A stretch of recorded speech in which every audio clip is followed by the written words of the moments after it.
Kāda ir kultūras mantojuma nozares profesionāļu izpratne par restaurāciju, autentiskumu un vienlaicīgi harmoniska kopiespaida saglabāšanu objektos un arī pilsētvidē? IKOMOS Latvija biedrs, arhitekts, kultūras mantojuma eksperts un mācību spēks Jānis Krastiņš, diemžēl dažādu iemeslu dēļ nav varējis ierasties, bet viņš mums ir sagatavojis ierakstīt savu prezentāciju par rekonstrukcijas un atdarinājumiem kultūras mantojuma pieredzes atziņu kontekstā. Lūdzu. Sveicināti cienītā publika, cienījamie arhitektūras mantojuma kopēji un draugi. Šodien mēs atzīmējām restaurācijas pasaulē sen apstiprinātu un akceptētu pamat metodisko paņēmienu jau zinām jubileju, bet dīvainā veidā pat līdz nesenai pagātnē ļoti bieži šo jēdzienu, kas ir restaurācija, kas ir no jauna zudošu objektu no jauna uzbūvēšana, saprata ļoti atšķirīgi. Tradicionāli visbiežāk diskutētais priekšmets bija, ja mēs kaut ko atjaunojam, respektīvi restaurējam, tad uz kādu periodu, senāku vai tādu, vai kurā tas konkrētais kultūras mantojums ir bijis vērtīgāks vai mazāk vērtīgs, lai gan tas jau pirms vairāk nekā pusgadsimtu Venēcijas kartā ir bijis ārkārtīgi precīzi fiksēts. Un to mēs īpaši varam redzēt Venēcijas kartas 9. pantā, kurā ir skaidri un gaiši pateikts, brīdī, kurā sākās kaut kādi pieņēmumi, restaurācija ir jāpārtrauc. Protams, nav izslēgta arī kaut kāda papildus pienesumi, atjaunojot kā jebkuru cilvēku radītu būvi, bet tai šiem katra laikmeta pienesumam ir jāatspoguļo tā laika, kurā tas ir radies raksturs. Angliski šis must be a contemporary stamp. Un tālāk 11. punktā ir arī uzsvērts, ka nekad restaurācijas mērķis nav kaut kāda konkrēta viena stila viengabalainība.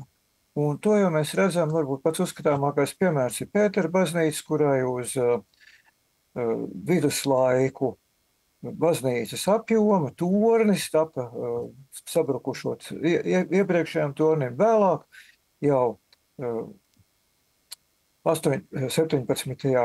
gadsimtā un pēc tam vēlreiz atjaunots 18. gadsimtā, bet jau pilnīgi citā būtībā pretstatā pēc savas formu valodas stilā, barokālās formās.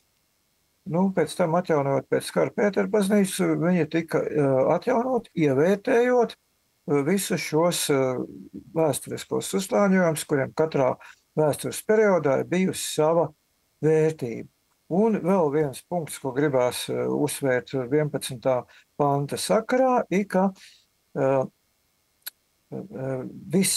nevajag nekādā gadījumā veicot vēsturisko izpēti, pēc katrā ziņā censties nonākt līdz tām pašām sākotnējām stāvoklim.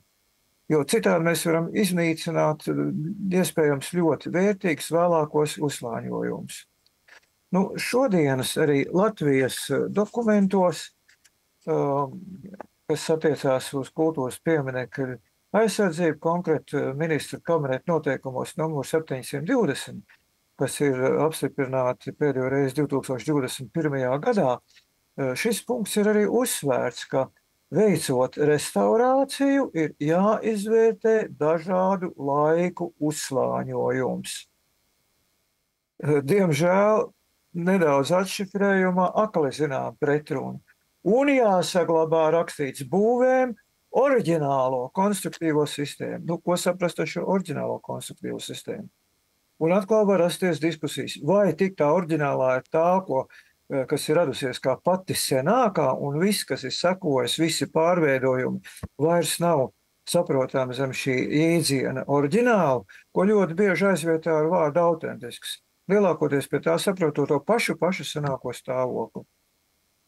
Nē, acīm redzot, jāuzsver, ka ir visiem laikmetiem ir jāizvērtē to ar ko kāds laikmets ir ienācis, vērtīgi vai mazvērtīgi. Protams, var būt arī mazvērtīgi uzslāņojumi, tāds mēs varam neņemt vērā, atjaunojot celtnes un izvērtējam visu to, kuriem ir definējama kultūra vēsturiska vai kāda cita veida vērtība.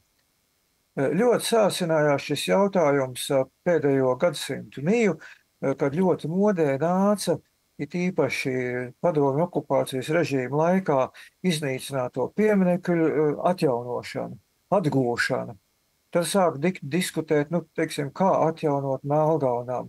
Vai mums viņu vajadzēja atjaunot tādu, kāds viņš izskatījās pašā sākumā ar gotisko zelmini, kādi pieminekļi aizsargātāji uzstāja. Nē, vispilnvērtīgākais viņš bija lūk tur kādā tur posmā 19. gadsimta sākumā. Pēc tam jau tur nāca kaut kas tāds, ko mēs varam neņemt vērā.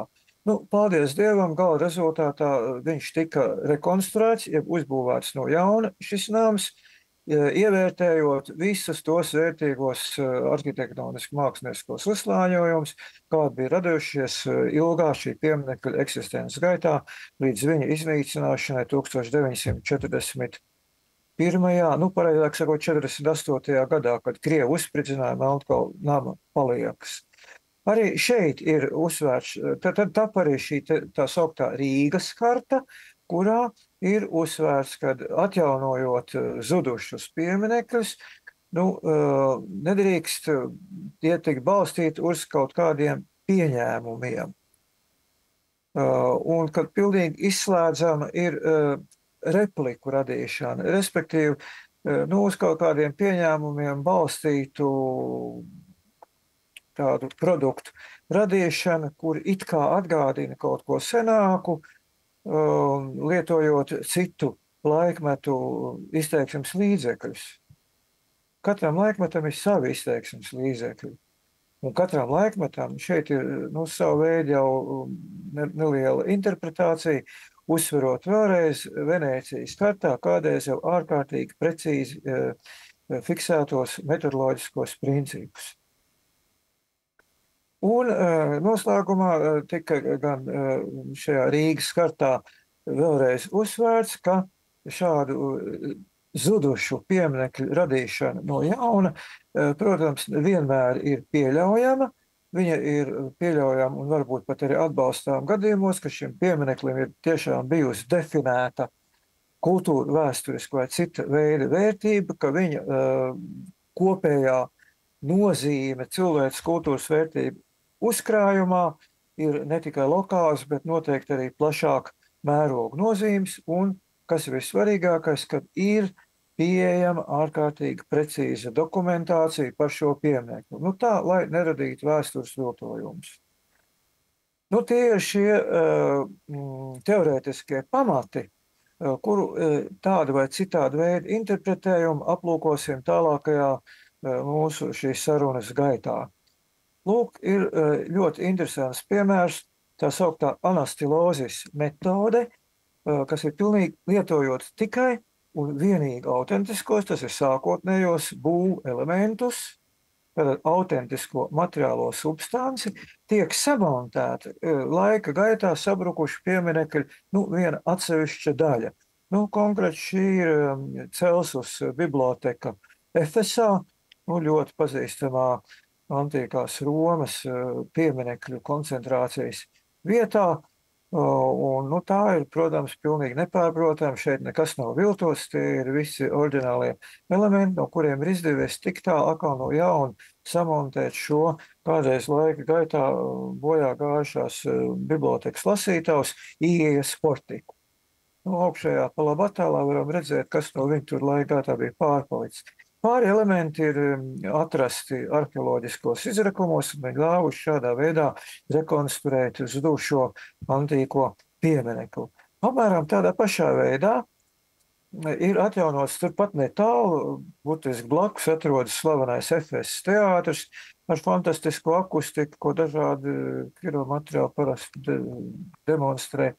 Šeit jau atjaunojot šī teātra telpisko struktūru līdz galam, kas bija pazudusi. Šeit, protams, ir lietot jauni materiāli, jo tie ir laikā tā pazuduši, bet viņi ārkārtīgi precīzi atveido autentisko sākotnējo formu. Jo autentiskums jāsaprot nevis tikai kā materiālā substance, autentiskums lielā mērā jāsaprot, viņiem ir būtībā pat 16 dažādi izteiksmes veidi šim jēdzienam, bet autentiski ir arī forma. Un forma arhitektūrā kā mākslas darbi noteicošā, kas nosaka šīs arhitektūras kā mākslas darba kopējo vērtību, raksturu un nozīmi. 20. gadsimta sākumā pēkšņi sabruka slavenā Venēcijas Campanilla pie San Marko katedrāls. Viņa relatīvi īsā laika posmā tika nepilnu 10 gadu laikā rekonstruēta, ārkārtīgi precīzi atveidojot to formu valodu, kāda viņai bija pirms sabrukšanas. Tas ir pilnīgi precīzs rekonstrukcijas, ļoti precīzs un korekts rekonstrukcijas piemērs. Šāda laika gaitā ir mainījis mūsu Rīgas siluets, kādreizējās smailās piramidālās gotiskās baznīcas smailas, laika gaitā ir nomainījuši tā vai citādi barokāli elementi, pat ieskaitot Jēkabu baznīcas apakšējā daļā, šī barokālā bumba parādīsies jau stingri vēlāk. Un jau iepriekš minot 20. gadsimta sākoties Otrām pasaules karam 20. gadsimta vidū Pētera baznīcas barokālās smailes sabruka, no baznīcas palika pār tikai ārējās sienas. Atjaunošanas gaitā, laika gaitā kādreiz zudušās vidusjoma velves, kuras 17. gadsimtā tika imitētas no koka, tagad tika atveidotas no jauna, jau kapitālākās dzelzbetona konstrukcijās, bet tornis tika atveidots nedaudz modificējot sākotnējo formu, tīri, precīzi, ģeometriski. Viņš ir nedaudz atšķirīgs šis tornis no tā, kāda viņam bija sākotnēji, bet speciālisti nolēma, ka būtu pieļaujama nedaudz tīri proporcija neliela, tāda transformācija, neliela proporcija uzlabošana. Ka šī torņa mākslinieciskai kvalitātei nekādā veidā netraucē. Un viņš ir iegūsts autentiskā forma valodā, lai gan būvmateriāls te būtu nav autentisks. Viņi neatjauno no koka, kā sākotnēji viņš bija. Tā ir tērauda konstrukcija, kuras ārējais veidos precīzi atveido vēsturisko. Tieši jau mūsu gadsimta laikā ļoti modē nāca šī kādreiz pēc Otrā pasaules kara laika atjaunošanas steigā bieži vien neapdomīgi izmainītā mēroga pilsētbūvnieciskos veidolos šajās vietās reģenerēt tās vērtības, ar ko kādreiz vēsturē šīs vietas ir bijušas pazīstamas. Viena no tādām, piemēram, ir Frankfurta pie Mainas, Vācijā, kurā mēs varam redzēt vecpilsētas daļā. Šis ir skats uzņemts vēl 20. gadsimta 90. gados, kad pilsētu sāk apjost par ārējo perimetru augsts celtņu loks, bet pilsētas centrālā daļā tika iebūvēts tā sauktais tehniskais rādsnams. Šeit mēs varam redzēt dažādos vēstures periodos šo centrālās daļas maketu, kāds tas izskatījās pēc Otrā pasaules kara. Tāds viņš bija, tā Frankfurta bija pazīstama ar ļoti piesātināto pildereža arhitektūras mantojumu. Tā vietā palika Gruvešu tūkstnesis, ko pēc Otrā pasaules kara vietām novainīja tādas bezpersoniskas cita mēroga mūsdienu celtnes. Tā bija pēckara nabadzības izpausme, kur vēlāk jau nomainīja tādu iejūtīgā attieksme pret vēsturiskajām kvalitātēm, un šī te ieliņa zāle gase tika uzbūvēta no jauna, ievērtējot seno zemes gabalu parcelāciju un ēkām veidojot arī pēc mēroga atbilstošu arhitektūru, mēroga atbilstoši tādu, kāds bija bojā gājušām celtnēm, bet lietojot absolūti laikmetīgu, tie bija 80. gadi, šajā gadījumā jau postmodernu formu valodu.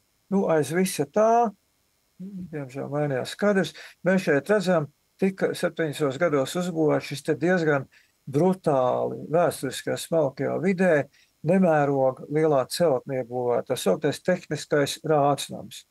Nu, viņš atradās senākā Šjabūs smalki parcelētā zemes gabala vietā, savienojot to daudz senāko zemes gabals vienā.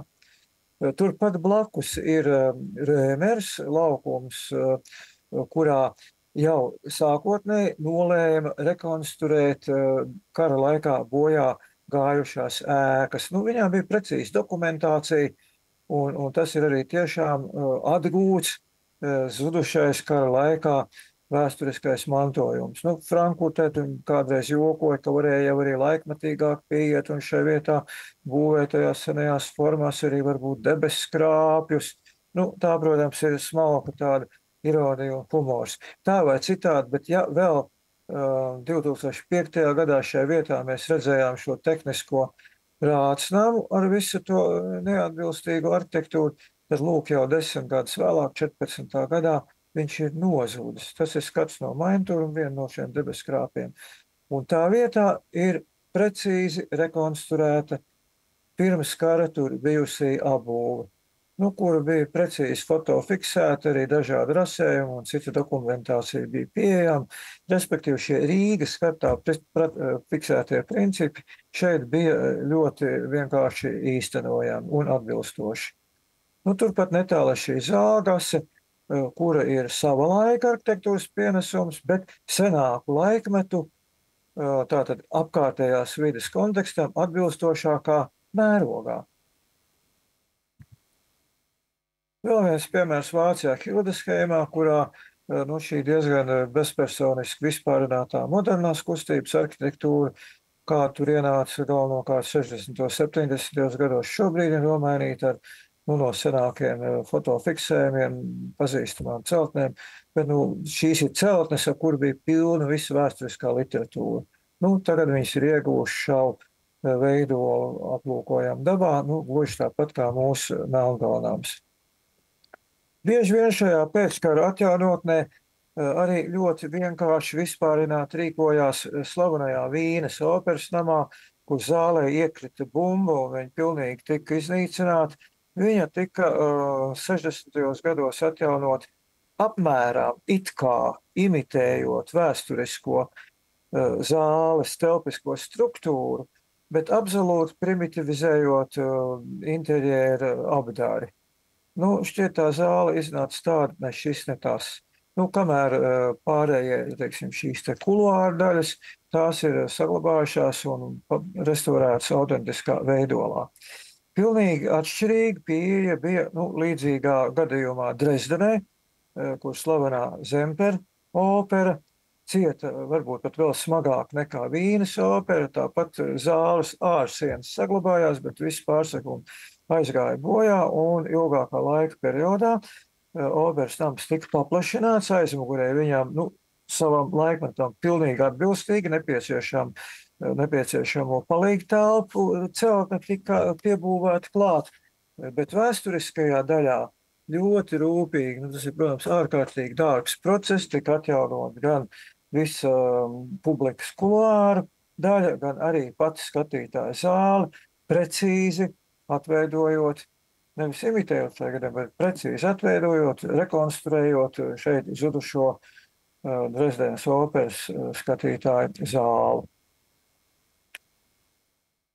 Reichstāgs, slavenais vācu administratīvās pārvaldes nams, kurš palika rietumu Berlīnas zonā, tūp pie šī Berlīnas mūra, tādā pusiekonservētā stāvoklī, bez kupola.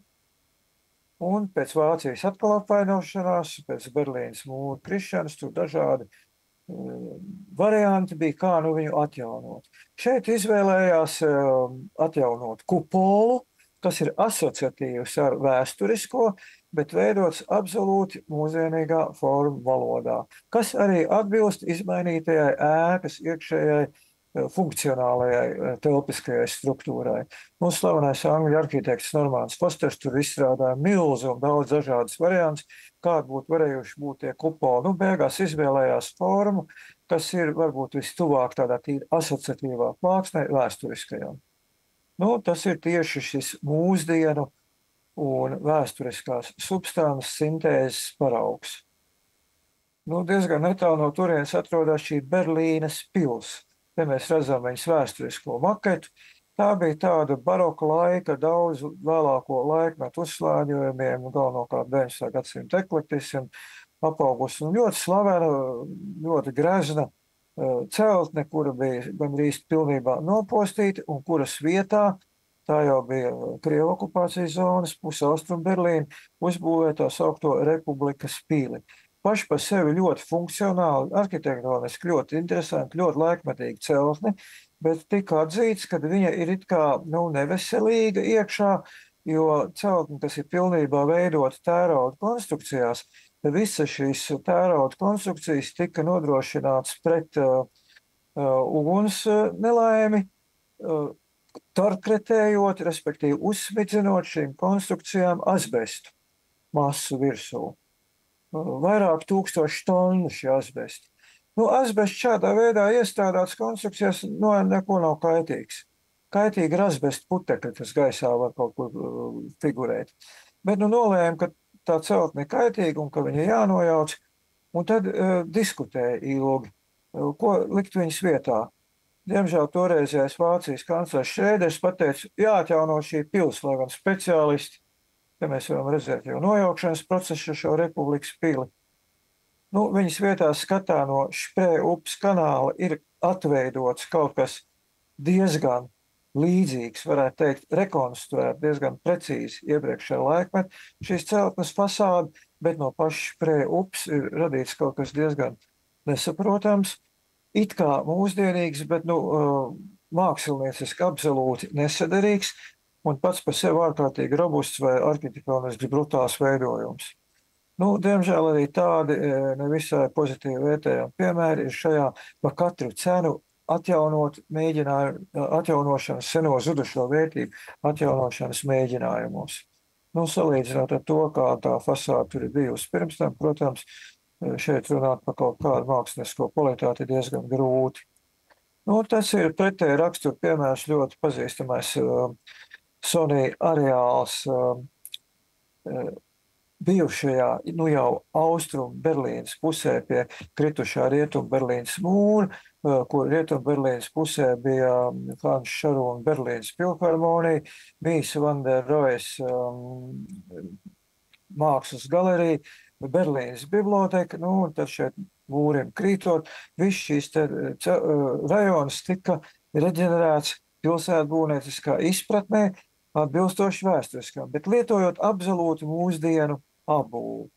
Un tālāk tur ir divi laukumi, Potsdamas laukums un Leipcigas laukums, un mēs redzam vēsturisko Leipcigas laukumu, kur izšķīrās jau viņu atjaunot mūsdienu mērogā, citu mērogu celtnēm, kur šiem laukumu fiziskajiem izmēriem pietiekami labi atbilst, un nemēģinot šeit atdarināt, ļoti slavenu jūgenstilu laika celtni. Tas bija Wertheima univerzāla veikals šajā vietā atradās viens no tādām, tīri jūgenstilu kontekstā, stilistiskā izpratnē arhitektūras ikonām, kurš ievies apritē tā saukto jēdzienu Vārenhaus stilu, jeb universāla veikals stils, ko mēs pazīstam kā statenisko jūgenstilu. Turienes viņš nāca tieši no šīs celtnes. Tagad tajā vietā ir daudz stāvu, gan 10 stāvu augsta biroju celtne. Laukums ir iegūst citus telpiskos parametrus, kuri savā proporcijā varbūt pat ir korektāki nekā kādreiz viņa aptvērusī vēsturiskā apbūve. Skats atpakaļ Sony areāla virzienā. Pilnīgi atšķirīga paņēmiena piemērs ir Gdaņska Polijā.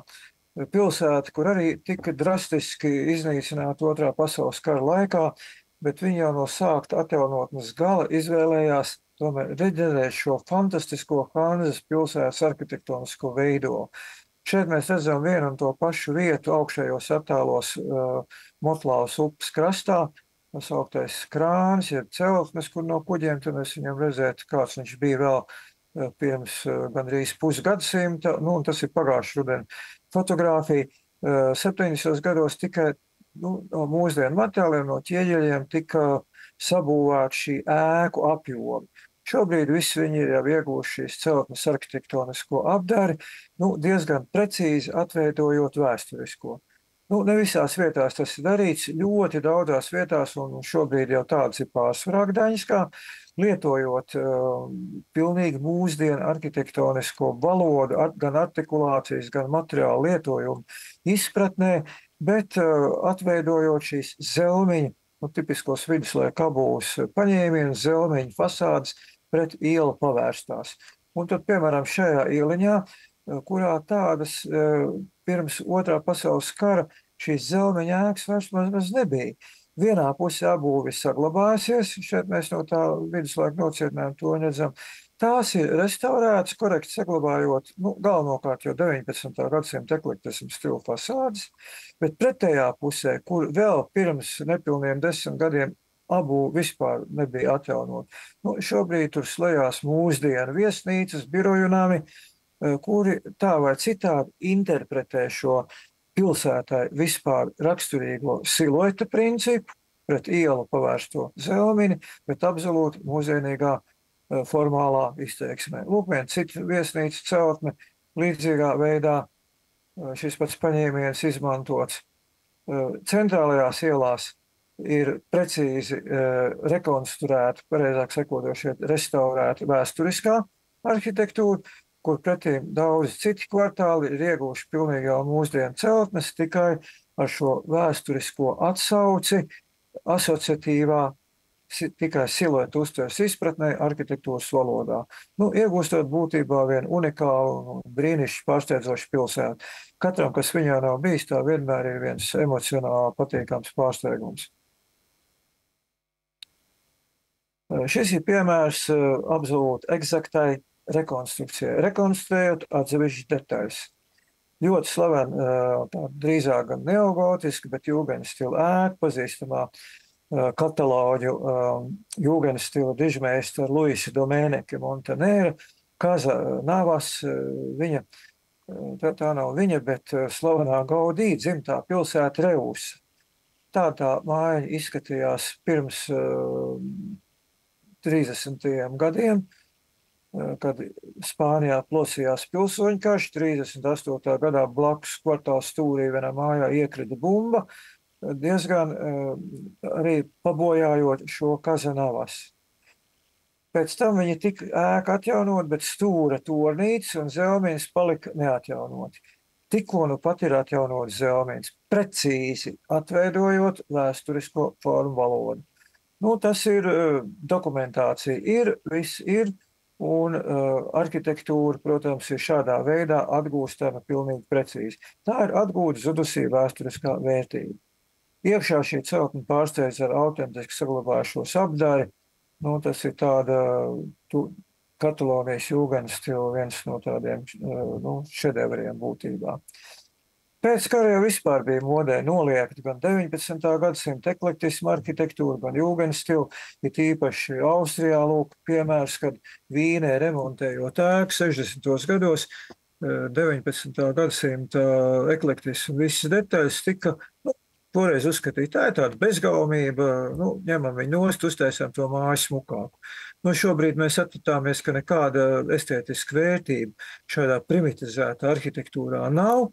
Un pirms dažiem gadiem šī ēka ir pilnībā atguvusi, tā ir reprodukcija no Gracā izdotā Štete fóruma žurnāla, un pasakojot dabā, kā tas ir izskatījies sākot ar 90. gadu, ēka atjaunošanas laikā stalažās, un šodien jau ir atguvusi pilnībā to 22. gadā, kā viņa nodot 23. eksploatācijā šo zudušo eklektismu laika arhitektūru. Tikpat precīzi tika atjaunots, tas jau bija, to nediskutēja, vai tur ir vērtība vai nav vērtība. Tā ir viena no jūgenstila arhitektūras vēstures ikonām, Secesiona paviljons Vīnē, kur arī tieši artilērijas šāviņu trāpījumu rezultātā no ēkas tikai daļa ārsiena palika vesels, tik precīzi atjaunots.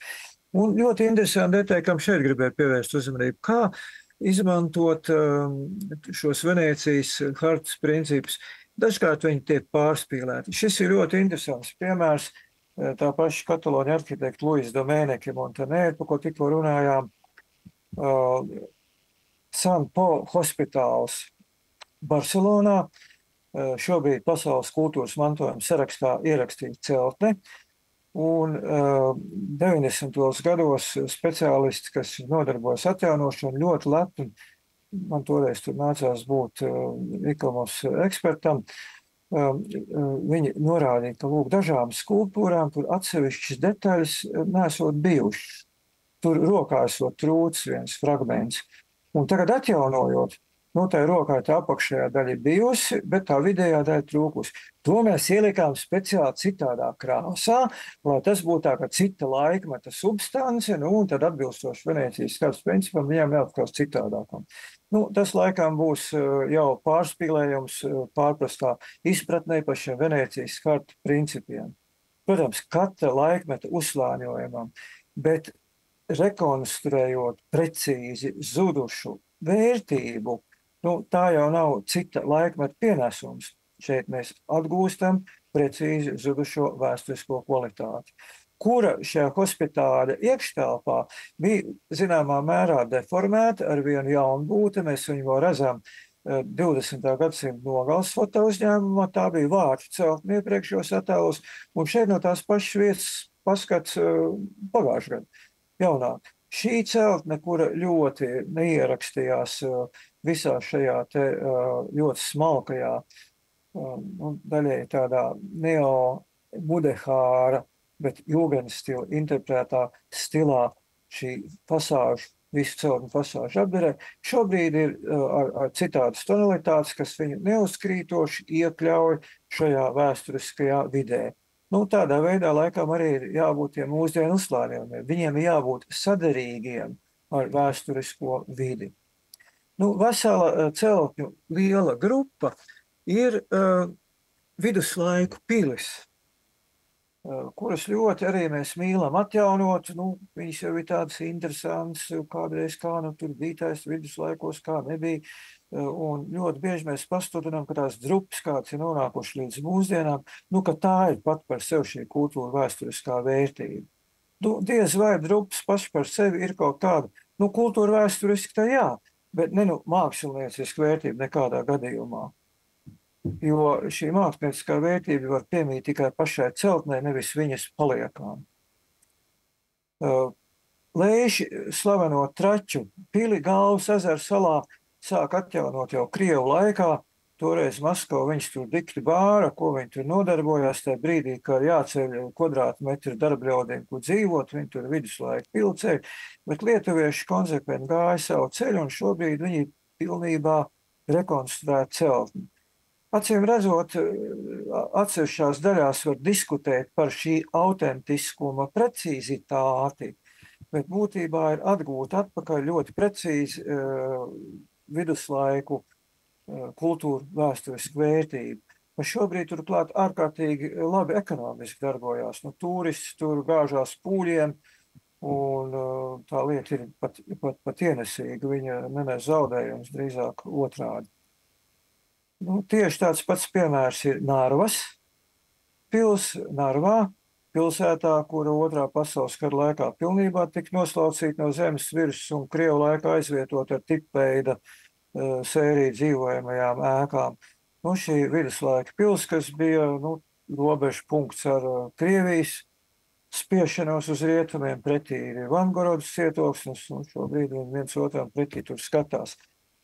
Šeit mēs redzam vēsturiski, kāda bija šī Narvas pilsētiņa vēl apjost ar nocietinājumu vaļņiem. Pils atradās šeit pie tā tilta pretī Ivangoroda. Šobrīd knapi var nojaust tikai viņas ārējo kontūru, abūvi pilnīgi cita mēroga, bet pils šajā vietā, mēs redzam Narvas muzejs, un viņš ir ļoti aktīvi darbojas kā muzejs, ir lieliski rekonstruēti. Jo šeit arī pilnīgi pietiekami bija vēsturiskie materiāli, lai to visu varētu tādā veidā veikt. Tas ir ārkārtīgi bagāts muzejs ar bagātu ekspozīciju. Pie mums savu veidu analogs ir Turaida, ko nevar būt tik pilnvērtīgi kā tur Traķis vai Nāru, Bet nu daļai mēs esam rekonstruējuši šo donžonu, ja Bergfrīdu nocietinājumu torni. Precīzi, nav nekādi vēsturiski viltojumi, jo gan visi izpētēs iegūtie materiāli, gan arī Zviedru arhīvos saglabājušī dokumentācija ļāva šāda veida rekonstrukciju īstenot. Nu, cita veida pieeja ir Siguldā, kur vēsturiskās pilsdrupas ir papildināts ar tipisku tādu mūsdienu uzslāņojumu, kas parāda, ka tas netiek nekas imitēts, bet kas nodrošina faktiski viņu tādu šo drupu funkcionēšanu. Jo, ja tāds turists apmeklē, tad viņš, protams, grib uzkāpt arī uz galeriju, iegūt kaut kādu informatīvu papildinājumu savām zināšanām, vai vienkāršāk runājot, apmierināt ziņkārību, kas ir katra turista apmeklējuma mērķis. To šāda veida mūsdienu uzslāņojumu lielā mērā nodrošina. Ilgu laiku tika diskutēts par Bauskas pils, tā sauktā Kastela, jeb jaunākā jau 16. 17. gadsimta pils paplašinājuma daļas. Tur daudz kas tika uzbūvēts pilnībā no jauna, lietojot mūsdienu dzelzbetonu konstrukcijas, silikāta ķieģeļus un tā tālāk.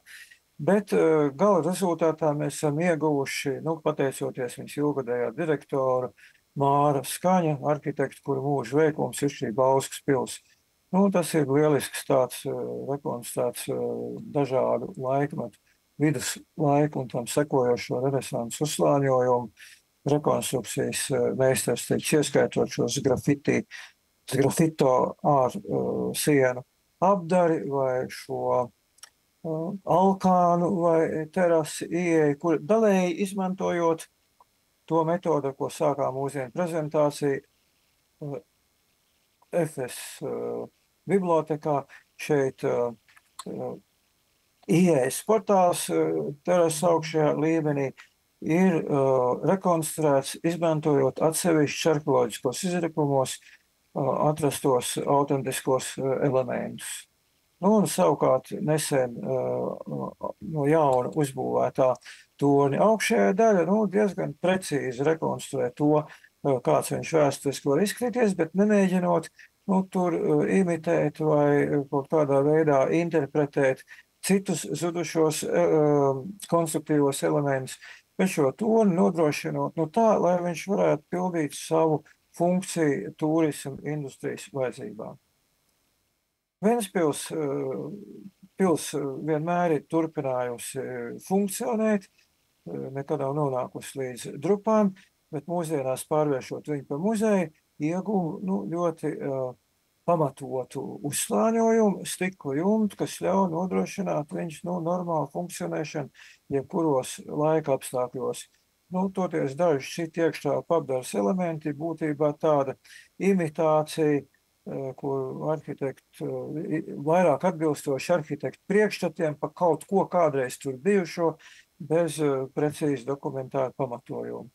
Un tādā pašā veidā varētu arī, novērtēt šo lejas pili Viļņā, Lietuvā, kas ir lietuviešu prāti, tāds renesanses laika. Zināms, viņi tika nojaukti savā laikā, bet ir ļoti vāji dokumentēti, kāda viņa patiesībā bija šī pils.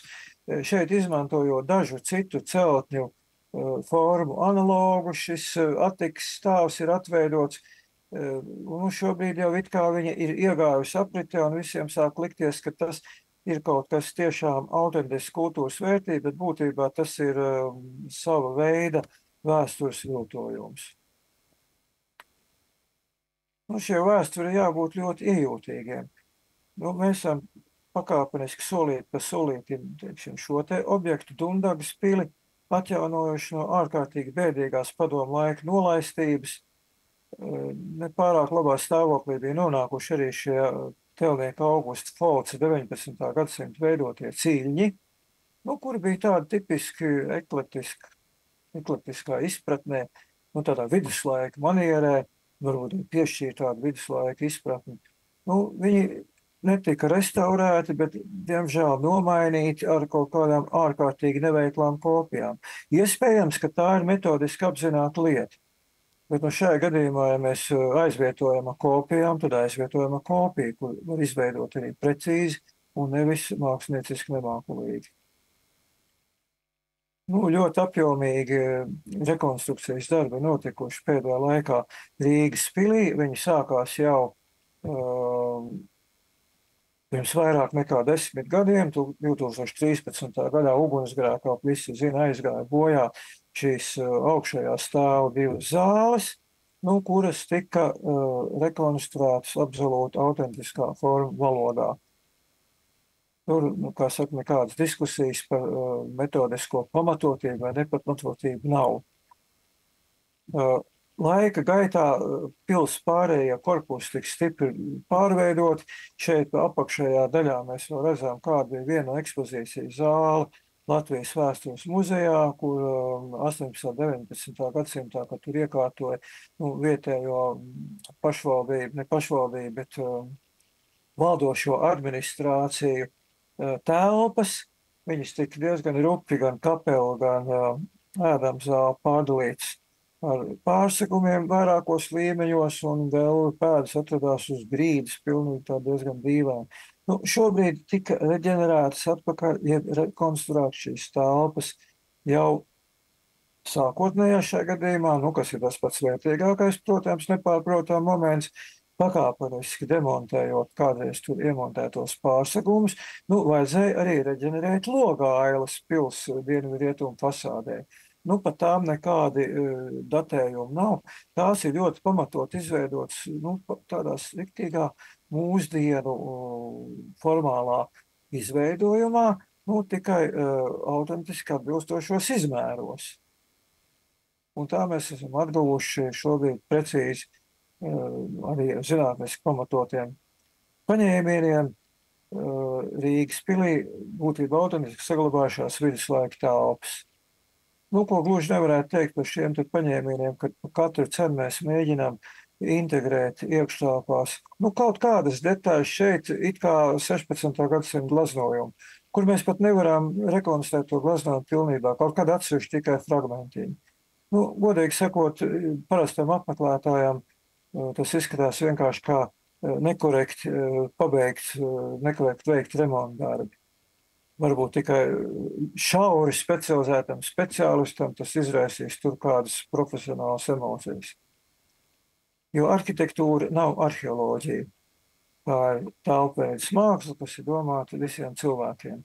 Ļoti labi šeit šķiet ir izdevies šī detaļa, ka tā sauktā Zviedru laika arsenāla, kurš tika nojaukts, jau Brods paspēja viņu uzzīmēt, kad 18. gadsimtā šo spārnu aizvietoja ar jau šo te mūsdienu 4 stāvu apjomu, tad svina torņa apjomā.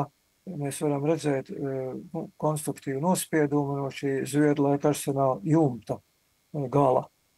Tāpat par sevi, protams, ir ārkārtīgi interesanti un labi integrēta mūsdienīgā telpā vēsturiskā detaļa. Dobeles pils, kur arī nesen ir atjaunot, ir tieši pretēja tipa piemērs, kura ir attīstījusies ļoti plašā teritorijā viduslaiku, šeit kastela daļai pieaugot klāt jau vēlākos gadsimtos plašai telpu grupai, un šobrīd kaut kā tiek nolēmts atjaunot to senāko viduslaiku daļu, viņā iekārtojot muzejisko ekspozīciju, un virs šīs torņa daļas Kapitola zālē vēl it kā bija paredzēts, cik saprotams, publikai tāds it kā skatu platforma, kura bija arhitektoniski absolūti nemākulīgi izveidot, jo kāpnes šādos telpiskos parametros nedrīkst eksploatēt nemaz publiskā telpā. Plašai publikai tādas nedrīkst lietošanā dot, jo viņš ir vienkārši bīstams. Cilvēks tur var iegūt traumu, un līdz ar to viss tas ir pilnīgi neizmantojams. Nerunājot arī par to, kā tas vizuāli saskan ar šo te vēsturisko daļu. Nu, arhitekts gan pasludināja, ka tas ir kaut kāds autentisks mūsdienu arhitektūras ietvars patiesam drupu vēstījumam, ko nu nebūtu negribētos arī teikt par šī te diezgan brutālā pārseguma, nu, mehāniski iesēdināšanu kādreiz tur bijušo vēlju vietā. Nu, šīs celtnes ārkārtīgi beidīgā vēsture, kur jau bija pretrunīga no paša sākuma, kad tika mēģināts zudušu bastionu vietā uzbūvēt kaut ko it kā citu, bet mēģināt imitēt bastionu formas, kas gala rezultātā netika izdarīts, tika uzbūvēta mūsdienīga celtne, viņā integrējot autentisko šo bastiona eskarpa mūru paliekas, bet nu, šāda te, nu, diezgan vardarbīgi. Ja cilvēks reiz ir nolēmusi, ka ir kaut kāds elements liekas, šos bastionus neiznīcināja stihiski nelaime, šos bastionus neiznīcināja kaut kādi citi apstākļi. Tā bija vēsturiskā likumsakarība, ka pilsētā bija jāatbrīvojās no šiem te 15., 16., 17. gadsimta nocietinājumiem, kur traucē pilsētas attīstībai. Un, ja reiz mēs esam apzināti viņus likvidējuši, tad šobrīd mēģināt pa katru cenu rakt ārā kaut ko un pasludināt, ka kaut kāda iepriekšējo paudžu rīcība nav bijusi pamatot, līdzīgi kā šeit Vecpilsētas pretējā pusē pie Jākaba kazarmēm imitēja, tur tiešām tās autostāvots iebūvēja, nu mēs ļoti labi redzam, kā viņas funkcionē, gan vienā, gan otrā gadījumā. Nu, kur pretī cita veida viduslaiku celtnes, šīs te Azarpils, tas ir viens no lieliskiem rekonstrukcijas piemēriem, kur vēsturiskā šī ticamība tiek vērtēta speciālistu aprindās ļoti augstu. Visiem pazīstams piemērs, vai Jelgavas akadēmija Petrīna atjaunošana, kur starpkara periodā atgūta tikai torņa apakšējo daļu, nu, netik līdz galām atjaunot. Nu, mūsdienās ir pilnīgi pamatot, ka mēs viņu autentiskā veidola ir atguvusi sākotnējo izskatu. Tieši pretējais ir izdarīts ar Trīsvienības baznīcas torni, ko Krievi šo baznīcu nojauca, saglabājot droši vien militāriem mērķiem tikai šo baznīcas torni. Nu, un šeit ir tāda dīvaini dogmātiska pieeja lietot. Tagad tas tornis no tā nebija saglabājies, lai gan varēja saglabāt visu to baznīcu ārkārtīgi sekmīgi. Tad viņu atjaunoja nevis tādā veidolā, kādā viņš bija vēsturiskā atmiņā saglabājies, bet aizvietojot viņa kaut kādu senāku periodu, iespējamo vēsturisko veidolu. Ne nu gluži precīzi pat arī. Tajā vietā ir skatu platforma. Nu, šai funkcijai šī stikla piramīda totāli funkcionāli neatbilst, neļauj to funkciju īpaši pat izmantot, jo viņi neļauj pieiet pie malas un redzēt to Jelgavu apkārt, kāda viņa būtu, kāda nebūtu. Nu, šī ir tā, gribētu teikt, tādi uz dogmātiskiem pieņēmumiem balstīta atjaunošana. Nu, Rīgas rēslaukums, kurš arī tāpat aizgāja bojā, tika aizvietots ar visiem labi zināmām pilnīgi nemēroga celtnēm, pakāpeniski tiek reģenerēts atpakaļ atbilstošā mērogā, atsevišķus apjomus rekonstruējot atbilstoši vēsturiskajam veidolam, precīzi arī atveidojot detaļas. Daudz it kā kritizē šo, tikpat daudz kritiķi ir tā sauktām Kamārina namam, nu, ka tas tur nesot īsti riktīgs vai tam līdzīgi. Bet šķiet, ka šeit mēs redzam visas šodien akceptējamās rekonstruēšanas pieejas. Nu, Rādsnamam ir atjaunot tikai ārējā arhitektūra, kur pretī Melngava namam un Švābas namam šim te pašām vērtīgākajām vēsturiski celtnēm jau lielā mērā arī viss iekštāps ir reģenerēts sākotnējā veidolā, kur pretim pārējās celtnes, nu, visām viņām varbūt pat nebija definējama tā vēsturiskā vērtība, tad, nu, it īpaši Kamārina namam, tas ir aizvietots ar ļoti precīzi savam laikam 20. gadsimta nogalē atbilstošo postmodernu arhitektūras valodu, kura saglabā tur zudušo vēsturisko celtņu mērogu un kompozīcijas ritmu. Tādā veidā arī precīzi iekļaujoties un labi ierakstoties apkārtējā vidas kontekstā. Nu, to pašu var lielā mērā teikt par šo Ungielas birojām fasādes fragmentu, kur nav mēģināts, tā sakot, imitēt neko no vēsturiskā. Tirgoņielā daļa ēku ir atjaunotas it kā precīzāk atbilstoši vēsturiskajam veidolam, dažas aizvietotas ar vides raksturām un kompozīcijas ritmam un mērogam atbilstošām mūsdienu celtnēm, bet tādējādi reģenerējot zudušo pilsētvides kvalitāti. Nu, pretējā virzienā skats uz Pilsoņu ielu. Nu, viens pretēja rakstura, diemžēl negatīvs piemērs, kad jūgenstila ēku Dzirnavielā, kura bija nonākusi ļoti sliktā būvtekniskā kondīcijā, nu, būtībā nācās nojaukt, bet tad pēc plānošanas orgānu pieprasījumu tika prasīts uzbūvēt kaut ko līdzīgu vietā. Nu, šādā veidā mēs esam ieguvuši būtībā vēstures viltojumu. Fasādes, teiksim, šī arhitektūra varbūt pirmā brīdī pa gabalu nedaudz asociējās ar šo arhitekta Edmunda von Trompovska radīto nacionālo romantismu jūgenstilu ēku, bet būtībā viņi ir mūsdienu celtne, kas it kā nav vēsturiski. Nu, viņai ir izmantot autentiskie šie te keramikas flīzīšu fragmenti, fasādes apderē. Tie ir no vecās mājas tik izlikt, ielikt šeit iekšā. Nu, tas ir, zināmā, lielā mērā tātad vēstures viltojums, ir tā sauktā replika, kurš vilto vēsturi. Nu, zināmā mērā to mēs varam attiecināt arī uz Pēkšēna villu, ko pašreizējie īpašnieki Dzintaros.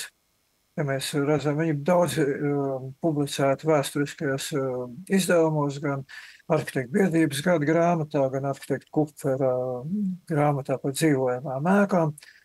Nu, šobrīd mēs viņu varam it kā to ēku atpazīt, bet daudzas vēsturiskās detaļas ir nomainīts nevis ar mūsdienīgām, bet būtībā vēsturisko arhitektūru imitējošām.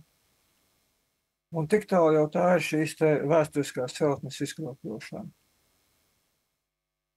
Tu līdzīgu vērtējumu var dot par šo te ēku, kas bija diezgan unikāls jūgenstila paraugs 13. janvāra ielā, ārkārtīgi inovatīvu pēc savas arhitektūras, varētu teikt tāds modernās kustības tieši priekšvēstnesis, un bēvējot šo jauno viesnīcu ēku, šī celtne arī būvtekniski nebija iespējams, viņa saglabāt tika nojaukt un aizvietota būtībā ar kaut kādu pat ne asociatīvu, bet vāju atdarinājumu.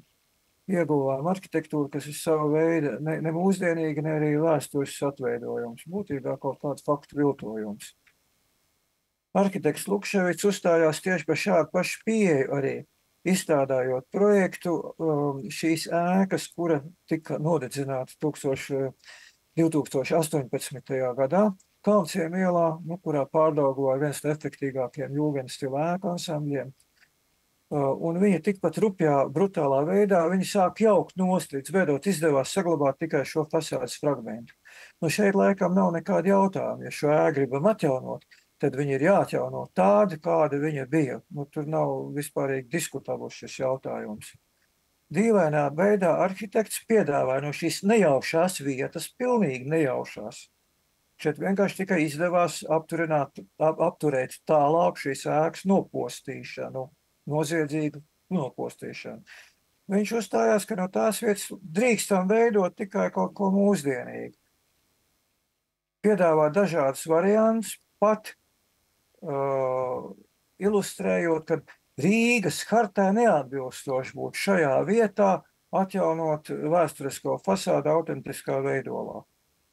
Nu, tā vietā viņš piedāvā gala rezultātā, ko dažādas plānošanas institūcijas diemžēl arī akceptē šo projektu, ceru, ka viņi tomēr nerealizēs tik dīvainā veidā, lietojot kaut kādu cita veida fasādes izmūrējumu, tāds to pikseļēno mūri, kur katra ķieģeja kārtā, katrs otrais ķieģos tiek palaists bišķiņu uz āru, nu, veidojot tādā veidā ārkārtīgi eksploatācijā nepraktiski mūri, bet, nu, vairāk vai mazāk imitējot kopējo arhitektonisko apjomu kompozīciju.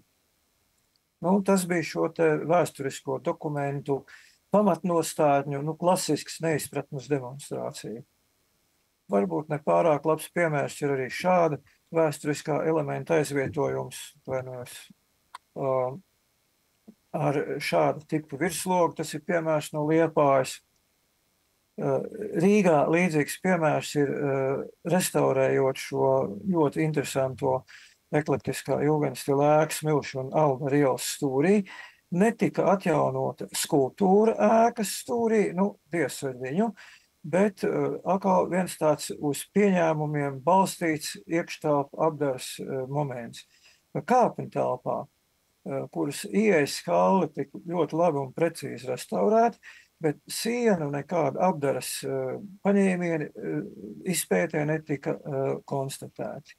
Restaurātori nolēma šeit imitēt, izmantojot pazīstamos 20. gadsimta sākuma izplatītos šāda jūgenstila ornamentu paraugzīmējums, vienu no tādiem izvēloties, tādā veidā dekoratīvi veikt sienu krāsojumu. Būtībā imitējot pilnīgi citu laikmetu. Tā ir vēstures falsifikācija. Varbūt niecīga detaļa, bet ļoti simptomātiski no tieši to metodisko uzstādījumu pamatprincipu. Tādā pašā veidā arhitekts, kurš 2002. gadā iekārtoja saules aptieku, šīs izcilās jūgenstila ēkas Brīvības un Stabilas stūrī Rīgā, kurā ir ārkārtīgi daudz dažādu izcilu jūgenstila detaļu, tīpaši kāpņu margas, liftu, portāli un tam līdzīgi. Viņš to ierīko no jauna aptieku. Kāpnēs ir atveidotas, kādas kāpnes tur nekad nav bijušas šajā telpā, bet tur ir precīzi atveidotas ēkas pamatkāpņu telpu margas, un citos elementos šeit iekšā imitēti daži apdars elementi. Ieejot šajā aptiekā, šķiet, ka esam ienākuši kādā no autentiskām jūgenstila aptiekām. Būtībā nē, tā ir totāla imitācija, būtībā vēstures falsifikācija. Noslēgumā uz pozitīvas nots ļoti veiksmīgs restaurācijas piemērs visiem pazīstamā Kojeras viesnīca Liepājā un visbeidzot Jūrmālas paviljons, tā sauktais Ķeizara paviljons, kurš ir celts 20. gadsimta sākumā, viens no jūgenstila arhitektūras šedevriem, kuram gan nekad iekštelpās nav bijusi nekāda tāda puslīdz jēdzīga telpu apdara.